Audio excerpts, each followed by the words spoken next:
Hello everyone, हाम्रो school Richa शिक्षा सदनले स्टुडेन्टहरूको लर्निङलाई अझै राम्रो बनाउन र प्यारेन्ट्सहरूसँगको कम्युनिकेसनलाई अझै स्ट्रङ बनाउनको लागि एउटा एप लन्च गरेको छ। अब यो एप हजुरहरूले कहाँबाट डाउनलोड गर्न सक्नुहुन्छ, डाउनलोड गरेर यसबाट के फङ्सन्स हुन्छ, यसको फङ्सन्स के हो र स्टुडेन्टहरूलाई यसबाट के फाइदा हुन्छ र प्यारेन्ट्सहरूलाई यसबाट के फाइदा हुन्छ, त्यसको बारेमा आज डिटेलमा चर्चा गर्छौँ। भन्दा अगाडि हजुरहरूले यो एप चाहिँ कसरी डाउनलोड गर्न सक्नुहुन्छ भन्नेतिर जाउँ। यदि हजुरहरूसँग आइफोन छ भने हजुरहरूले यो एप स्टोरबाट सजिलै डाउनलोड गर्न सक्नुहुन्छ र यदि हजुरहरूसँग एन्ड्रोइड फोन छ भने चाहिँ हजुरहरूले प्ले स्टोरमा गएर यो एपलाई डाउनलोड गर्नुपर्ने हुन्छ। म हजुरहरूलाई गरेर देखाउँछु। जस्तै कि यो मेरो आइफोन हो, म यसमा एप स्टोरमा जान्छु। एप स्टोरमा गएपछि हजुरहरूले चाहिँ यहाँनिर सर्चमा गएर, यदि हजुरहरू प्ले स्टोरमा जानुभयो भने प्ले स्टोरमा पनि सर्चमा गएर हजुरहरूले यस्तै गरी नै रिचा स्कुल भनेर सर्च गर्नुपर्ने हुन्छ।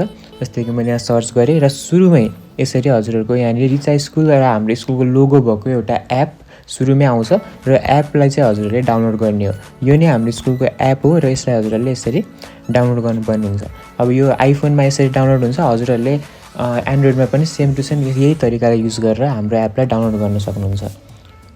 अब केही बेर कुरिसकेपछि हजुरहरूले देख्न सक्नुहुन्छ यहाँनिर मेरो रिचा स्कुल नाम गरेको एप डाउनलोड भइसक्यो र डाउनलोड भइसकेपछि अब यो एपलाई हामीले कसरी चलाउने या लगइन कसरी गर्ने त्यतातिर जाउँ। अब मैले यो एपमा ट्याप गरेँ। ट्याप गरिसकेपछि यस्तो खालको इन्टरफेस खुल्छ र यहाँनिर हजुरसँग दुईवटा कुरा माग्छ। एउटा युजर नेम माग्छ र अर्को पासवर्ड माग्छ। अब यो दुईवटा चिज त हजुरहरूले कहाँबाट पाउन सक्नुहुन्छ भन्दाखेरि स्कुलको एडमिनिस्ट्रेसनले हरेक स्टुडेन्टको युजर नेम र पासवर्ड पठाइदिएको हुन्छ। यदि कसैको कुनै पनि स्टुडेन्टको चाहिँ युजर नेम र पासवर्ड आएको छैन भने हजुरहरूले सजिलै हामीलाई कन्ट्याक्ट गरेर युजर नेम र पासवर्ड लिन सक्नुहुन्छ।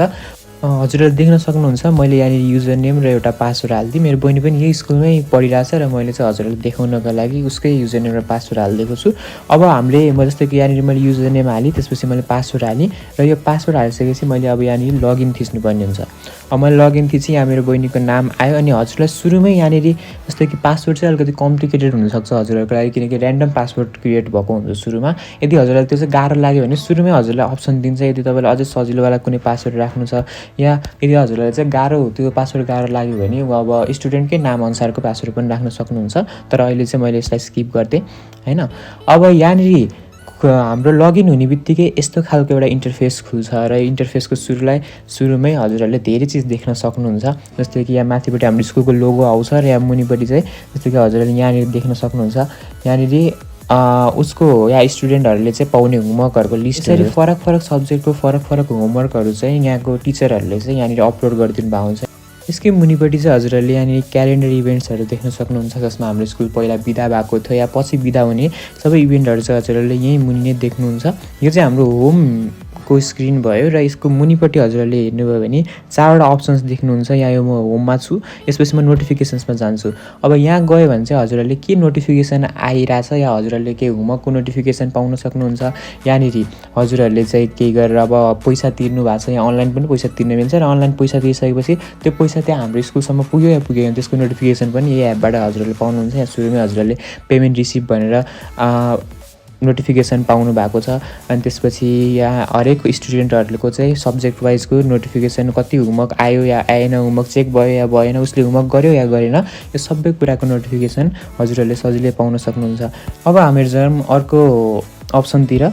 यो चाहिँ हाम्रो क्यालेन्डरवाला अप्सन हो। यसमा चाहिँ हामीहरूले चाहिँ स्कुलको क्यालेन्डरलाई सजिलै देख्न सक्छौँ। यदि हजुरसँग स्कुलको क्यालेन्डर छ भने पनि मोबाइलमै सजिलै हजुरहरूले चाहिँ कुन दिन स्कुल बिदा हुन्छ, कुन दिन स्कुलको एक्जाम छ, कुन दिन स्कुलमा चाहिँ अब एक्जाम पछिको बिदा भइरहेको छ, सबै कुराहरू हामीले डिटेलमा यहाँनिर हेर्न सक्नुहुन्छ। बिएसमा हेर्न भन्दा एडीमा हेर्न ठिक लाग्छ भने यसरी चेन्ज गरेर हजुरहरूले यो क्यालेन्डरलाई एडीमा पनि चेन्ज गर्न सक्नुहुन्छ। अब जाउँ अर्को अप्सनमा। यहाँनिर हजुरहरूले अर्को अप्सन देख्न सक्नुहुन्छ मुनिपट्टि मेन्यु भन्ने। यो मेन्यु भन्ने अप्सनमा चाहिँ त हजुरहरूले धेरै कुराहरू पाउनुहुन्छ र यो अप्सनमा चाहिँ हजुरहरूले आफ्नो एकाउन्टको बारेमा सबभन्दा सुरुमा हेर्नु भने एकाउन्ट देख्नुहुन्छ।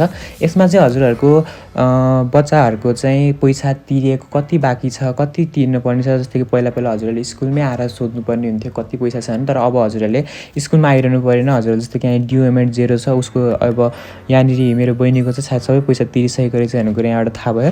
तर हजुरहरूले कति पैसा पहिला तिर्नु भएको छ, त्यो पैसा कति बाँकी छ, अब कति पैसा तिर्न पर्छ, सबैको डिटेलहरू चाहिँ यो एकाउन्ट यो माथिपट्टिको एकाउन्ट भन्ने अप्सनबाट चाहिँ हजुरहरूले पाउन सक्नुहुन्छ। जस्तै कि चैत्रमा कति तिर्नुपर्ने थियो, फागुनमा कति तिर्नु भयो, अनि सबै कुराहरूको डिटेल चाहिँ यसैबाट पाउन सक्नुहुन्छ।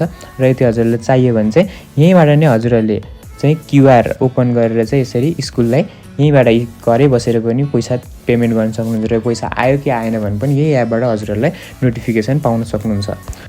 अब सेकेन्डमा यहाँनिर हजुरले अनलाइन क्लास देख्नुहुन्छ। कुनै पनि बेलामा यदि स्कुलले अनलाइन क्लास या कुनै अनलाइन क्लासेसहरू छ भने यसबाट हजुरहरूले अटेन्ड गर्न सक्नुहुन्छ। ई क्लासरुम भनेको कुनै पनि टिचरले चाहिँ यदि अनलाइनै केही एक्जाम दिन खोजिरहनु भएको छ भने यहाँबाट हजुरहरूले सजिलै त्यो एक्जाम दिन सक्नुहुन्छ। यसमा चाहिँ मल्टिपल चोइस क्वेसनहरू अपलोड गरिदिनुहुन्छ र यही मोबाइलबाटै बच्चाहरूले चाहिँ त्यो क्वेसनको एन्सर मोबाइलबाटै गर्न सक्नुहुन्छ। त्यसपछि यहाँ फोर्थमा हजुरहरूले असाइनमेन्ट देख्नुहुन्छ। असाइनमेन्ट भनेको होमवर्कहरू चाहिँ सबै यसको लिस्टहरू यहीँनिर राखिदिएको हुन्छ। सबै टिचरहरूले यसमा अपलोड गर्नुभएको हुन्छ र कुन चाहिँ सब्जेक्टको होमवर्क के छ र त्यो स्टुडेन्टले बुझायो या नबुझाएन भनेर यहाँ साइडमा जस्तो कि नट सबमिटेड देखाइरहेको छ भनेपछि यदि उसले बुझाइसक्यो भने चाहिँ यहाँनिर चाहिँ सबमिटेड भनेर ग्रिन कलरमा आइसकेको हुन्छ। कुनै पनि टिचरले चाहिँ होमवर्कको लागि केही फोटो पठाइदिएको हुन सक्नुहुन्छ र कसैले चाहिँ पिडिएफ पठाएको हुन सक्नुहुन्छ। त्यो पिडिएफलाई हजुरले डाउनलोड गर्नु छ भने चाहिँ डाउनलोड पनि गर्न सक्नुहुन्छ र त्यो डाउनलोड गरेर चाहिँ यो डाउनलोड्समा गएर बसेको हुन्छ र त्यसबाट हजुरले सजिलै होमवर्क हजुरको बच्चाहरूले सजिलै होमवर्क गर्न सक्नुहुन्छ। अब हामीहरू जाउँ यो फिफ्थ अप्सन एटेन्डेन्समा। यो एटेन्डेन्समा चाहिँ हजुरहरूको चाहिँ बच्चाहरू चाहिँ कति दिन स्कुलमा प्रेजेन्ट भयो, स्कुल कति दिन चलेको थियो र बच्चाहरू चाहिँ कति दिन प्रेजेन्ट भयो र कति दिन एब्सेन्ट भयो, त्यो सबै कुराहरूको इन्फर्मेसन यहाँनिर देखिन्छ। जस्तो कि हाम्रो एप लन्च भर्खरै भएको भएर स्कुलको टोटल अपरेटिङ डे चाहिँ 29 डेज मात्र देखाइरहेको छ माथि, तर अलि धेरै नै माघमा 18 दिन स्कुल चलेको छ। यहाँ मुनिपट्टि सेकेन्डमा देख्न सक्नुहुन्छ हजुरले। र 18 दिनै प्रेजेन्ट भएको छ र एब्सेन्ट डे लास्टमा 0 छ भनेपछि ऊ माघमा प्रेजेन्ट टोटल्ली भएको रहेछ भनेर बुझियो। त्यसपछि फागुनमा तपाईँले हेर्नुभयो भने चाहिँ अपरेटिङ डेज टोटल 11 दिन भएको रहेछ। स्कुल 11 दिन चलेको रहेछ र 11 दिनमा 10 दिन चाहिँ ऊ प्रेजेन्ट भएको रहेछ र 1 दिन चाहिँ एब्सेन्ट भएको रहेछ होइन। मैले यहाँबाट यसरी देख्न सक्छु भने त्यसपछि अब हामीहरू चाहिँ अर्को अप्सनमा यहाँनिर छ होमवर्क। डेली होमवर्कहरू चाहिँ हजुरहरूले यसरी लिस्ट बनाएर राखिदिएको हुन्छ टिचरहरूले। यहाँनिर अर्को अप्सन चाहिँ रिपोर्ट कार्ड भन्ने।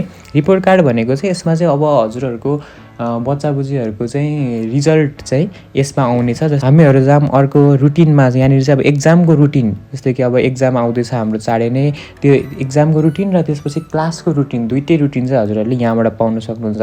अब स्कुलले पनि हजुरहरूलाई रुटिन पठाएको हुन्छ, तर कहिलेकाहीँ रुटिन हराउन सक्छ, रुटिन च्यातिन सक्छ। त्यही भएर चाहिँ त्यो रुटिन चाहिँ त्यसरी हराइहाल्यो भने पनि हजुरहरूले सजिलै यही एपबाट कुन दिन कुन चाहिँ सब्जेक्टको एक्जाम छ भनेर थाहा पाउन सक्नुहुन्छ। यसमै हजुरहरूले चाहिँ यहाँ साइडमा हेर्नुभयो भने एक्जाम रुटिन भनेर देखाएको हुन्छ। अब एनुअल एक्जामिनेसनको रुटिन यहाँनिर छ। सो यो पनि टाइम पनि यसकै मुनिपट्टि हजुरले देख्नुहुन्छ कि 10:15 देखि 1:15 बजेसम्म चाहिँ यो एक्जाम चल्दो रहेछ भन्ने कुरा थाहा भयो। कति बजेदेखि एक्जाम चल्छ, कति बजेसम्म चल्छ, त्यसको सबै इन्फर्मेसन पनि यसमै हुन्छ र कुन सब्जेक्टको एक्जाम छ सुरुमा र सेकेन्डमा कुन चाहिँ सब्जेक्टको एक्जाम छ त्यो पनि बच्चा बुच्चीहरूले पनि र हजुरहरूले पनि सजिलै यो एपबाट देख्न सक्नुहुन्छ। अब हामीहरू जाउँ यहाँ अर्को अप्सनमा। यहाँनिर हजुरहरूले अर्को अप्सनमा कोर्स प्लान भन्ने देख्नुहुन्छ। यसमा चाहिँ अब बच्चा बुच्चीहरूले चाहिँ अब कसरी पढ्न सक्छ उसको एउटा प्लान बनाउन सक्छ, कोर्स कसरी पढ्ने, र टिचरहरूले पनि चाहिँ कसरी कुन कोर्स पढाउनुहुन्छ र पछि कतिवटा कोर्स बाँकी छ, कतिवटा कोर्स पढाउनु भयो, त्यसको प्लान चाहिँ यहीँनिर अपलोड गरिदिनु भएको हुन्छ र त्यो अपलोडेड प्लान अनुसार चाहिँ स्टुडेन्टले पनि पढ्न सक्छ र टिचर्सहरूले पनि त्यही अनुसार पढाउनुहुन्छ र हजुरहरूले पनि थाहा पाउनुहुन्छ कि उनीहरूको सब्जेक्ट वाइज कति कोर्स सकेको छ, कति कोर्स उनीहरूले पढ्यो या कति कोर्स पढ्दैछ, सबै कुराहरू यसबाट पछि थाहा पाउन सक्नुहुन्छ हजुरहरूले। त्यसपछि यहाँनिर अर्को अप्सन छ ग्यालेरी, फोटो ग्यालेरी भन्ने। यहाँनिर उनीहरूको फोटोहरू पनि जसरी फेसबुकमा अपलोड हुन्छ त्यस्तै गरी स्कुलले यहाँ पनि अपलोड गरिदिएको हुन्छ। त्यसपछि हामीहरू जाउँ डाउनलोड्समा। यहाँ डाउनलोड्स भनेको चाहिँ यसमा चाहिँ स्टुडेन्टहरूलाई चाहिँ होमवर्क दिँदाखेरि टिचर्सहरूले केही अब पिडिएफ पठाएको हुन सक्नुहुन्छ, अब फाइलहरू या कुनै पनि फोटोहरू चाहिँ डाउनलोड गर्नुभएको हुन्छ र त्यो डाउनलोड गरेको कुराहरू चाहिँ यही डाउनलोड्स भन्ने अप्सनमा गएर बसेको हुन्छ। अर्को अप्सनमा बस रुट देख्न सक्नुहुन्छ। अब हाम्रो स्कुलको पनि बसहरू छ, त्यो सबै चाहिँ कुन रुटमा चल्छ र कति बजेदेखि कति बजीसम्म चल्छ त्यो सबैको इन्फर्मेसन यहाँनिर छ। यहाँ भिडियोज भन्ने छ। टिचर्सहरूले चाहिँ बच्चाहरूलाई सिक्नलाई अझै सजिलो होस् भनेर केही युट्युब भिडियोज या केही राइम्सहरू या कुनै पनि अब इन्फर्मेटिभ भिडियोहरूको यहाँनिर अपलोड गरिदिनु भएको हुन्छ। हजुरहरूले यहाँबाट चाहिँ त्यो भिडियोहरू के हो या हेर्न सक्नुहुन्छ। ब्लग भन्ने छ। यो ब्लग भनेको चाहिँ अब यसमा चाहिँ केही रिडिङ मेटेरियल्सहरू चाहिँ अपलोड गरिदिएको हुन्छ स्कुलले र त्यो रिडिङ मेटेरियल्सबाट चाहिँ स्टुडेन्टहरूले सजिलै धेरै इन्फर्मेसनहरू आफैले पढेर पनि लिन सक्नुहुन्छ। लिभ नोट भन्ने अर्को अप्सन छ। यो लिभ नोट भनेको चाहिँ घरमै बसी उनीहरूले चाहिँ लिभ नोट या सिक लिभ नोट लेखेर चाहिँ यहीँबाट चाहिँ उनीहरूले यसरी एड अ लिभ नोट गरेर अनि यहाँनिर डेट सेलेक्ट गर्नुपर्छ। कुन डेटदेखि कुन या फ्रम भनेको छ, यो फ्रम कुन डेटदेखि कुन डेटसम्म उनीहरू नआउने भनेर उनीहरूले लेखेको हुनुपर्छ। जानु छ भने त्यो सबै कुराको इन्फर्मेसन चाहिँ यहाँनिर लेखिदिएको हुनुपर्छ र इमेज पनि उनीहरूले यहाँ अपलोड गरेर यसरी सेन्ड थिच्यो भने चाहिँ यो लिभ नोट चाहिँ उनीहरूको क्लास टिचर या हाम्रो स्कुलसम्म आइपुग्छ। यहाँनिर अर्को अप्सन छ यहाँनिर सजेसन भन्ने, र यो सजेसन भन्ने अप्सनबाट चाहिँ प्यारेन्ट्सहरूले र स्टुडेन्टहरूले चाहिँ यसको सजेसनहरू चाहिँ यहाँनिरबाट पठाउन सक्नुहुन्छ र यो सजेसनलाई चाहिँ हाम्रो स्कुलले एकदमै डिटेली मोनिटर गरेर आएको हुन्छ। त्यसपछि चाहिँ हामीहरू अर्को अप्सनमा यहाँनिर हजुरहरूले अर्को अप्सन यहाँ डकुमेन्ट्स भन्ने अप्सन देख्न सक्नुहुन्छ। यो डकुमेन्ट्स भन्ने अप्सनमा हजुरहरूले क्लिक गर्नुभयो भने चाहिँ इम्पोर्टेन्ट डकुमेन्ट्सहरू चाहिँ यहाँनिर नै अपलोडेड हुन्छ र त्यो डकुमेन्टहरू पनि हजुरहरूले यहाँबाट सजिलै एक्सेस गर्न सक्नुहुन्छ। रेकर्ड भन्ने अप्सनबाट चाहिँ सबै कुराको रेकर्डहरू चाहिँ यहाँनिर अपलोडेड हुन्छ र सबैको रेकर्डहरू चाहिँ यसमा बसेको हुन्छ। यसै यहाँबाट हजुरहरूले पाउन सक्नुहुन्छ। टिचर्स इभ्यालुएसन भन्ने, यसबाट चाहिँ हजुरहरूले चाहिँ कुनै पनि टिचरलाई चाहिँ इभ्यालुएट गर्न सक्नुहुन्छ। अब हामीहरू चाहिँ अर्को अप्सनमा यो यहाँनिर हजुरहरूले सेकेन्ड लास्टमा चाहिँ यो प्रोफाइल भन्ने अप्सन पनि देख्नुहुन्छ। त्यो प्रोफाइल भन्ने अप्सनमा चाहिँ क्लिक गर्नुभयो भने चाहिँ हजुरहरूको बच्चाको टोटल इन्फर्मेसन सबै इन्फर्मेसनहरू चाहिँ यहाँनिर स्कुलले प्रोभाइड गरिदिएको हुन्छ। यहाँ माथिपट्टि प्रोफाइलको साइडमा हजुरहरूले एउटा एडिटको अप्सन देख्नुहुन्छ कुनामा, त्यसलाई क्लिक गरेर हजुरहरूले सजिलै केही सजेसनहरू छ या केही चेन्जेस गर्नुपर्छ भने चाहिँ यहाँबाट पठाउन सक्नुहुन्छ। एडिटको साइडमा चाहिँ हजुरहरूले एउटा क्युआर जस्तो एउटा अप्सन देख्नुहुन्छ। यो अप्सन क्लिक गर्नुभयो भने चाहिँ हजुरको बच्चाको क्युआर कोड चाहिँ यहाँबाट हजुरहरूले देख्न सक्नुहुन्छ। यो क्युआर कोडबाट चाहिँ हजुरहरूले अब कुनै अरू मोबाइलमा लगइन गर्नुपर्ने छ भने चाहिँ यही क्युआर कोडलाई तपाईँहरूले स्क्यान गर्नुभयो क्यामेराबाट भने पनि यो प्रोफाइलको हजुरहरूले एक्सेस पाउनुहुन्छ। हजुरहरूले युजर नेम र पासवर्ड हालिदिनु पर्ने, यसलाई सिधै स्क्यान गरेर हजुरहरूले यो आफ्नो बच्चाको प्रोफाइललाई चाहिँ एक्सेस गर्न सक्नुहुन्छ।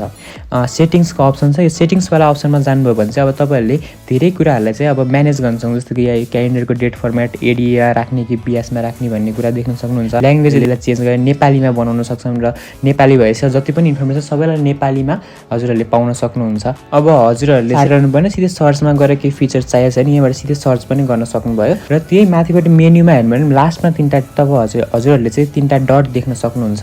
त्यो 3टा डटमा क्लिक गर्नुभयो भने चाहिँ चेन्ज पासवर्डको पनि अप्सन आउँछ। यदि हजुरलाई चाहिँ पासवर्ड चेन्ज गर्नु पऱ्यो भने पहिलाको पासवर्ड ओल्ड पासवर्डमा हालिदिनुहोस् अनि त्यसपछि नयाँ पासवर्ड चाहिँ हजुरलाई के राख्नु सजिलो पासवर्ड राख्न सक्नुहुन्छ। यसबाट हजुरहरूले यसरी हजुरहरूले हाम्रो स्कुलको एप चलाउन सक्नुहुन्छ। यो एपले चाहिँ स्टुडेन्टको सिकाइमा पनि धेरै नै सहजता लिएर आउँछ र हजुरहरूलाई पनि कम्युनिकेट गर्न स्कुलसँग कम्युनिकेट गर्न धेरै नै सजिलो हुन्छ। त्यसैले यो एप चाहिँ सबैजनाले डाउनलोड गरिदिनु होला र डाउनलोड गरेर हाम्रो स्कुलको यो फिचर या भनौँ यो स्कुलको एपको फिचर्सहरूलाई चाहिँ सबैले युज गरिदिनु होला। Thank you.